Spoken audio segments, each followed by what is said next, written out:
What's yours? J.D. Walker. The boss talker. The Walter Walker.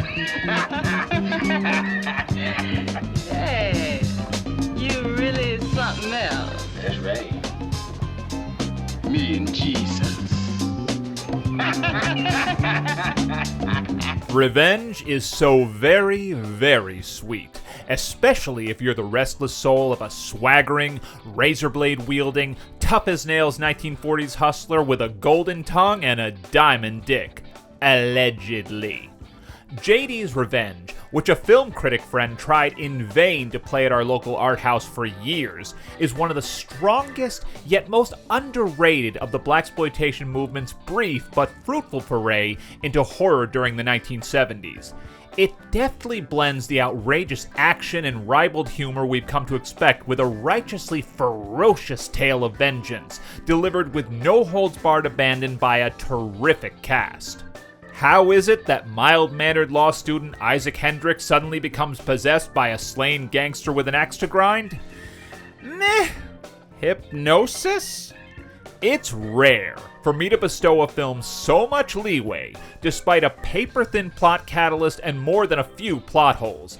But like a hot hand in a dice game, baby, the atmosphere is intense and electric. The divergent plot lines writer Jason Starks dreamed up may not converge in any significant manner, yet unpredictability is half the fun of watching this poor guy become increasingly unhinged. Punchy editing by longtime John Landis collaborator George Folsey Jr. keeps things spicy, and director Arthur Marks displays a confidence indicative of his belief that just because he was a white man directing a quickie blaxploitation flick doesn't mean he shouldn't give this production just as much care and attention as he would some big-time studio narrative. Even the simple act of panning from a parked car to a storefront has a hauntingly strange aura, as he allows Hendricks to exit the screen and we're briefly shown the quiet streets of New Orleans during its early, pre-party hours. Of course, directing a movie is a lot easier when you've got an actor as skilled as Glynn Turman to inhabit such a dynamic, lunatic dual role.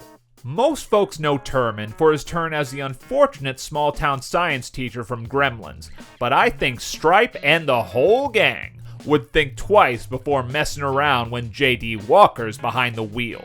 It's a flamboyant, shameless performance that Turman expertly calibrates for maximum effect as he waffles between Hendricks' tenderness and Walker's crude grandstanding.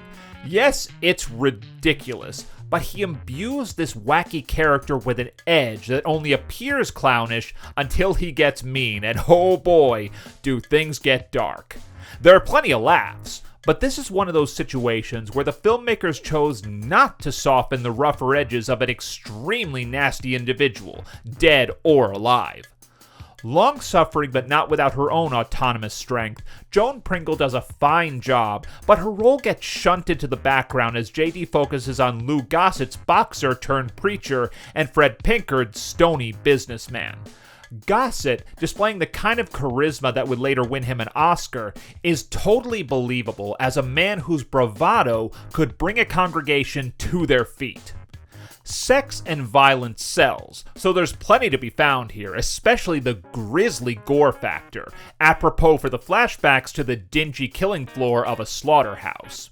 More sex scenes would have been welcome, although it's not entirely clear whether Hendricks is possessed when he lays with a young lady who's actually Walker's niece. Yikes.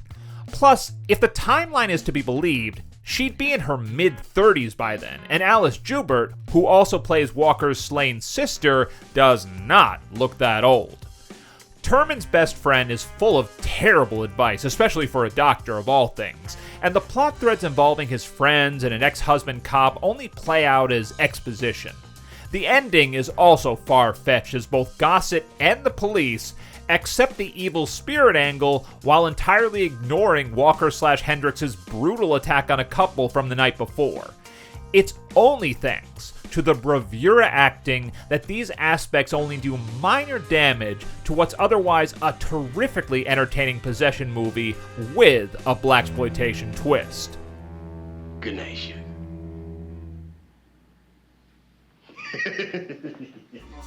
Well, we made it, horror hounds. Hope you enjoyed my HalloweeNoire series. Be sure to like and subscribe, and officially have a happy Halloween.